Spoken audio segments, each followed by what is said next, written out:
जय हिंद मेरे दोस्तों। आज हम प्रश्नावली 2.2 एनसीईआरटी बुक 10th क्लास का प्रश्न क्रमांक 1 का भाग नंबर 2 सॉल्व करेंगे।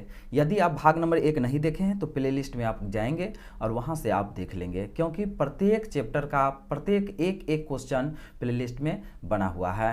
ठीक है, तो आइए हम देखते हैं सेकेंड नंबर क्वेश्चन। अब इसे सबसे पहले क्या करना पड़ेगा, तो इसे फैक्टर करना पड़ेगा। ठीक है, तो 4 और 1 को गुना करेंगे, क्या होगा, तो 4 होगा। अब इसका क्या करेंगे, हम फैक्टर करेंगे, 2 दूना 4, 2 एकम 2। ठीक है, अब यहाँ पर क्या करना है हमको, यहाँ जोड़ या घटा करके कितना लाना है हमको, तो -4 लाना है। ठीक है, -4 लाना है और उसी दोनों को गुना करने के बाद ये 4 हमको पुर जाना चाहिए। ठीक है, तो यहाँ 2 है और 2 है, तो इसको हम -2 गुने -2 लिख दे तो क्या हो जाएगा, माइनस माइनस प्लस और 2 दूना 4 हो गया, और -2 और -2 को जोड़ेंगे कितना होगा, -4 हो गया यहाँ पर। तो इस तरह से अगर हम 4 और 1 को गुना करेंगे तो 4 हो गया। तो देखिए -2 को गुना करेंगे क्या हो, 4 हो गया, और -2 को जोड़ेंगे तो -4 आ गया। तो -4 यहाँ हमको लाना था। ठीक है, तो अब हम क्या करेंगे, यहाँ पर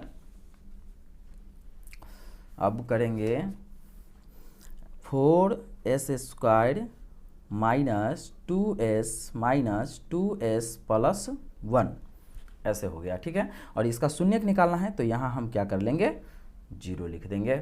अब इसके बाद क्या करना है, यहाँ इसमें कॉमन लेना है। तो देखिए पहले 3 संख्या था, अब 4 संख्या हो गया, तो ये 2 में से कॉमन ले लेंगे और ये 2 में से। यदि आप कॉमन लेना नहीं जान रहे हैं तो प्लीज़ आप प्लेलिस्ट में जाइए और प्रश्न नंबर 1 का 1 भाग क्वेश्चन को देखिए, जो कि वहाँ हम अच्छी तरीक़ा से बता दी हैं कॉमन कैसे लिया जाता है। ठीक है, बट यहाँ पर भी देख लेंगे। अब यहाँ देख लेंगे कि 4 है, यहाँ 2 है, तो इसमें दोनों में से 2 निकल जाएगा। ठीक है, क्योंकि 2 यहाँ है ही और इसमें 2 गुने 2 तो 4 हो जाएगा, तो 2 इसमें मिल गया तो 2 कॉमन हो जाएगा। ठीक है, और s² का मतलब 2 x इसमें है और 1 x यहाँ s यहाँ है, तो ये दोनों में से 1 s हम निकाल लेंगे। ठीक है, अब लिखेंगे 2 दूना 4 2, और यहाँ पर 1 s बच गया, -2s था, 2s तो यहाँ आइए गया तो सिर्फ 1 बचा। ठीक है, और फिर यहाँ माइनस लिखेंगे, और इसके बाद देखिए ये दोनों में कॉमन कुछ नहीं लेने वाला है, क्योंकि यहाँ 2 है और यहाँ तो 1 है, तो 2 और 1 को कॉमन कुछ नहीं लिया जा सकता है, तो यहाँ इसलिए 1 लेंगे और लिखेंगे 2s माइनस प्लस माइनस और 1। ठीक है, इक्वल 0। अब तो ये दोनों क्या हो गया, मिल गया, तो इसका मतलब जो हम फैक्टर किए वह सही किए। अब क्या करना पड़ेगा, ये दोनों में से एक को लिख लेते हैं 2s - 1, और इसके बाद ये दोनों में से लिख लेंगे 2s - 1 इक्वल क्या हो गया, 0। अब ये किसका कर लेंगे, इसका हम शून्यक निकाल लेते हैं। ठीक है, इतना बराबर 0 और फिर 2s - 1 बराबर 0।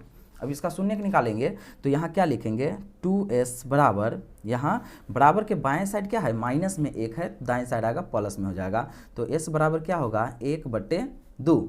इसी तरह से 2s बराबर क्या होगा, यहाँ 1, तो s बराबर 1/2। ठीक है, अब क्या करेंगे, यहाँ हम इसको ले लेते हैं, क्या अल्फा मानना पड़ेगा, इसको यहाँ पर बीटा मानना पड़ेगा।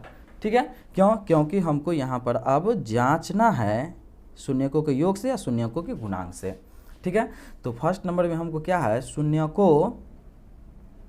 शून्यकों का योग। ठीक है, शून्यकों का योग, इंग्लिश में इसी को क्या कहा जाएगा, अल्फा प्लस बीटा, इसको पढ़ा जाता है। ठीक है, तो इस तरीका से शून्यकों का योग का सूत्र क्या होगा, -b/a।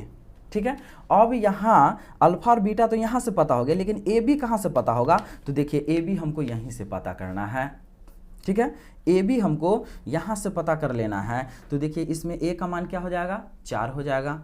ठीक है, जिसमें s² लगा रहेगा या x² b² कुछ के साथ भी x² लगा रहेगा वो a का वैल्यू हो जाएगा, जिसमें सिर्फ x y z लगा रहेगा वो b का वैल्यू होगा, जिसमें कुछ नहीं लगा रहेगा वो c होता है। ठीक है, तो a बराबर 4 हो गया, b बराबर -4 हो गया और c बराबर 1 हो गया। तो यहाँ पर क्या करेंगे, हम लिख लेते हैं a बराबर 4, b बराबर -4 और c बराबर 1।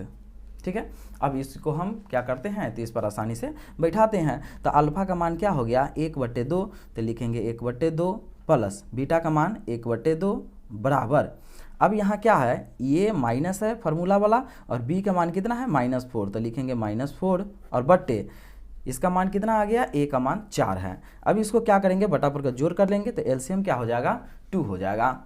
अब एलसीएम 2 हो जाएगा तो 1 + 1 बराबर, ये माइनस माइनस प्लस, तो 4/2 4। अब क्या होगा, एक एक जोड़ेंगे 2/2 बराबर 4/4। अब क्या होगा, ये एक मरतबे में कट जाएगा और ये एक मरतबे में, मतलब 1 बराबर क्या हो गया 1। तो ये यहाँ पर शून्यकों का योग सत्यापित हो गया क्योंकि दोनों बराबर आ गया। अब हम इसको शून्यकों का गुणांक करेंगे सत्यापित।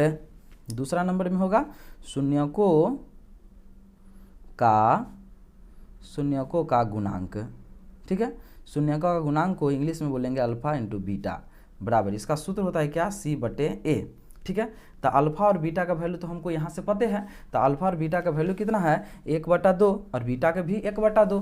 तो यहाँ हम लिख लेते हैं, क्या लिखेंगे 1/2 गुने 1/2 बराबर, ठीक है, C का मान कितना है, तो C का मान 1 है और A का मान क्या है 4 है। तो यहाँ पर हम लिख लेंगे C का वैल्यू 1 हो गया और A का मान 4 हो गया। अब देखिए इसको गुना करेंगे, 1 में 1 से गुना करेंगे 1 और 2 दूना कितना होगा 4 बराबर क्या होगा 1/4। तो यहाँ क्या हो गया कि यह एक लिखेंगे, यह एक